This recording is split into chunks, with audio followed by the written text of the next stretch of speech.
So hello and welcome to the video. A few weeks back I went on a 6-night cruise on the Celebrity Silhouette, a trip I covered in some detail in these videos, and I enjoyed it so much that I decided to go on another cruise. I seriously considered going back on the Celebrity Silhouette, but I decided that taking the same cruise on the same ship twice within 6 weeks was probably a little unimaginative. So instead I booked a 7-night cruise on Royal Caribbean's Anthem of the Seas. Throughout my YouTube career I have consistently made the same Caribbean joke, but as that word features 26 times in this script, it's going to get a bit old for both of us. So from here on in I'm going to refer to it as the Caribbean. Royal Caribbean and Celebrity are sister companies, so I expected the impact of the you-know-what to be consistent across both brands. But it wasn't. And of course the Royal Caribbean onboard experience is designed to be quite different from Celebrity's. This was my 5th cruise with Royal Caribbean, and for some years now I have considered them to be my favourite cruise line. But will they retain that coveted position at the end of this cruise? If you'd like to find out, stick around. Hi, I'm Matt and I love cruising. I love the ships, the places you visit, the entertainment, and every now and again I'll also enjoy a drink. So subscribe to the channel so you can come with me on my next cruise.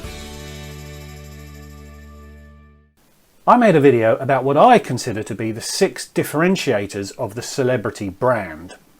That video did quite well and I enjoyed making it, so I'm doing the same about Royal Caribbean. I will keep that differentiator video very factual and I will share more of my opinions on the Royal Caribbean experience in this video. Hopefully they will work together to give a rounded picture of Royal Caribbean and of what I thought of them. And as with my Celebrity cruises, I paid my own fare and Royal Caribbean did not know that I was going to be making videos about the cruise. Whether they would have cared if they had known, well, that's another question. The pre-boarding requirements were very similar for both cruises.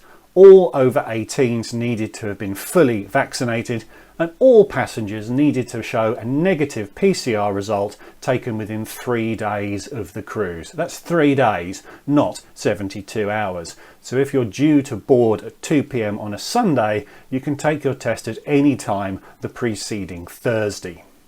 They have done a deal with a company called Eurofin, or perhaps that's Eurofins, I don't know, through which you will get a free test.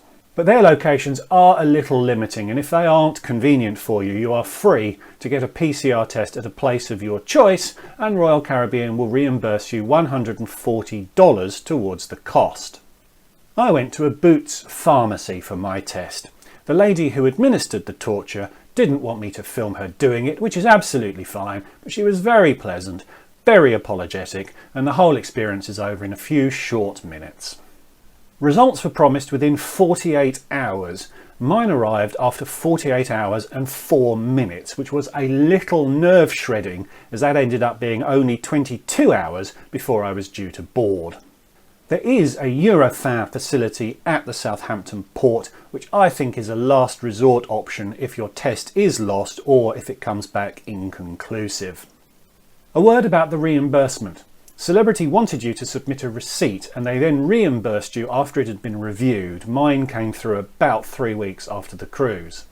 Royal provided a $140 onboard credit regardless of the price you actually paid. If you didn't then use that onboard credit, it will be refunded to you at the end of the cruise. Mine actually came through on the day I disembarked, which is pretty efficient. $140 converts to about £104, so I actually made a profit on my PCR test as I'd only paid £85 at Boots. But Royal Caribbean has obviously decided it is cheaper for them to process a blanket refund rather than staff up a receipt inspection process. Although having said that, I did receive a call from Royal Caribbean the night before embarkation to check that I had in fact done a test as I had not triggered my Eurofin voucher. I thought that was pretty good, and Royal Caribbean is obviously keen to avoid disappointment or confusion at the port. The boarding process was identical to Celebrity's. You download an app and upload into it certain information including your payment card and a photo for use by the security team. You then have to complete a health questionnaire through the app within 24 hours of boarding, you know, the usual sorts of questions that you get asked. And you also need to book an arrival time at the port, and this is designed to space out arrivals to prevent overcrowding in the terminal. If you park at the port, your cases will be whisked away from your car and you'll next see them outside your stateroom. You then need to go through a security check to enter the terminal, where they're looking for bombs and also for concealed alcohol because they think that will deprive them of revenue aboard. Inside the terminal, your vaccination record and test certificate are photographed. I went old school and printed them off to be super safe, although phone records were fine. Once they've asked if you need to update your health questionnaire, you're free to board. It took me about 16 minutes from car to ship, which is pretty good. Every adaptation arising from the pandemic improves the boarding experience, in my opinion, and I really hope all of these changes are retained when things get back to normal. Thank you, Matthew. Another pandemic-induced change concerns the safety drill. You now need to watch a video, which you can do through the app or in your stateroom, and you need to check in at your muster point with a member of staff. Completion is tracked via the app, and this is now a minor, brief inconvenience rather than being the significant, lengthy inconvenience that it used to be. And again, I really hope this practice is maintained when things return to normal. So you're on board and you're settled in. What else was different? Royal Caribbean was very focused on managing venue occupancies. Celebrity wasn't, not visibly at least.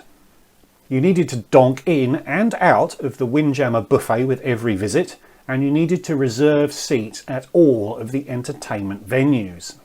Neither of these processes were in place on my celebrity cruise, not when I cruised at least. Royal Caribbean said that this was to ensure that capacity limits were adhered to, although it was never clear what those capacity limits were or whether anyone was monitoring them.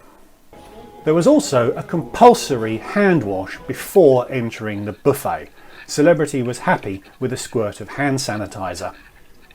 I don't think anyone can complain about being required to maintain high standards of hygiene on a cruise ship, but being forced to do something always makes me a little rebellious.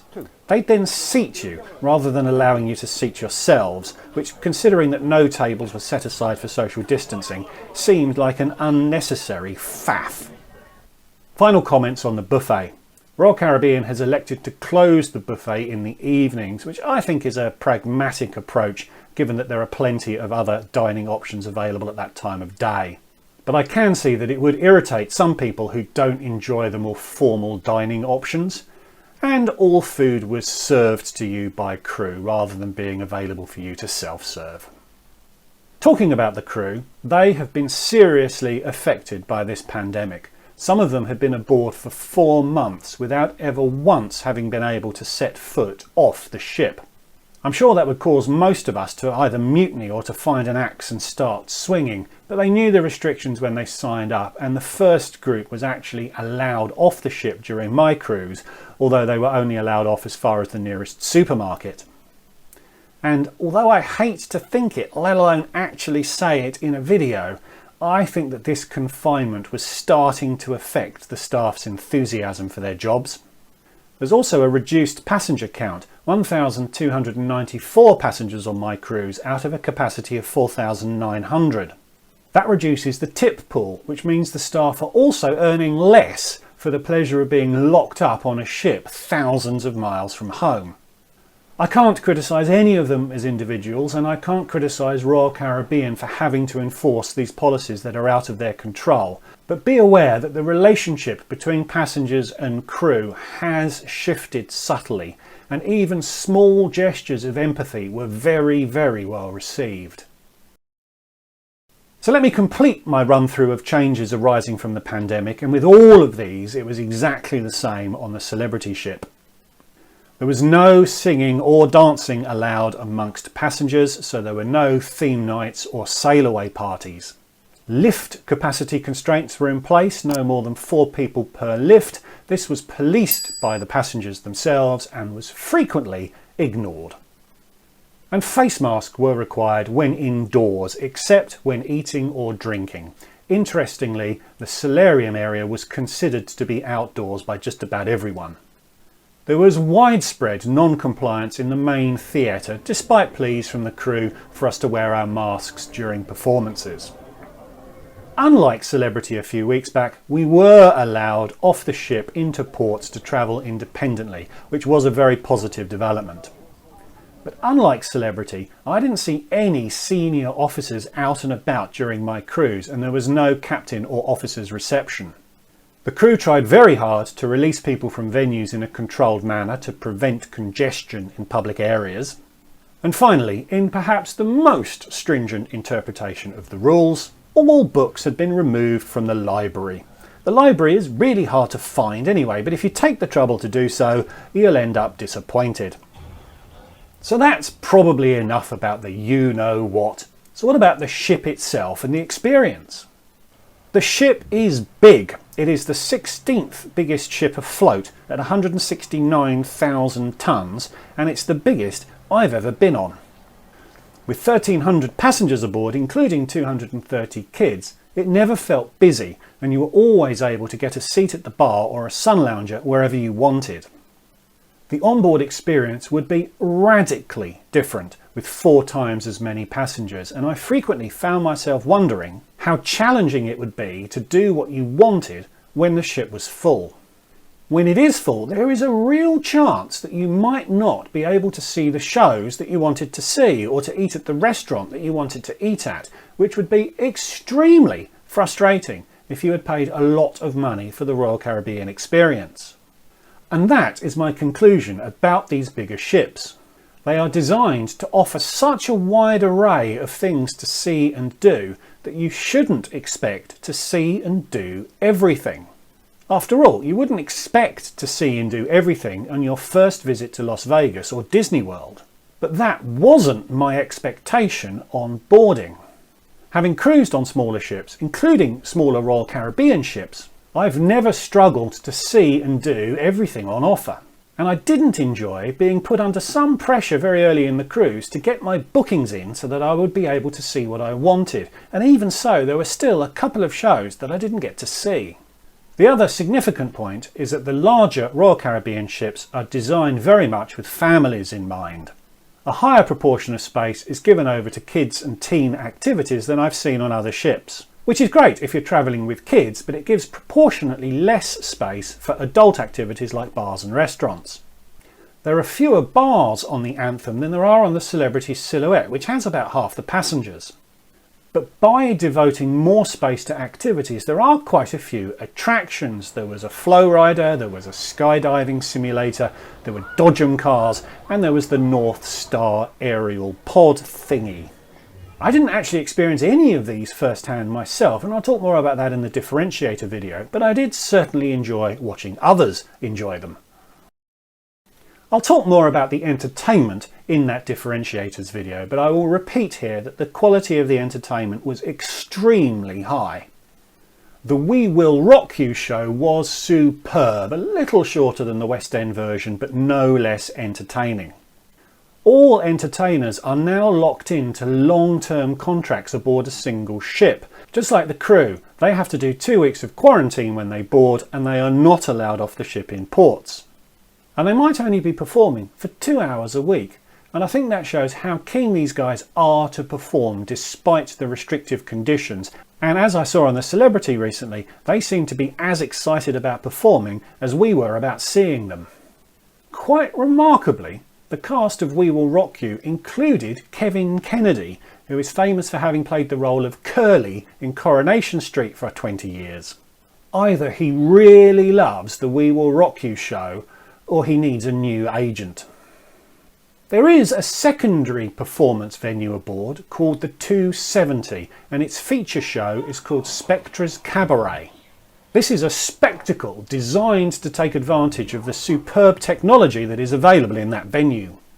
It is spectacular, and I disliked it enormously.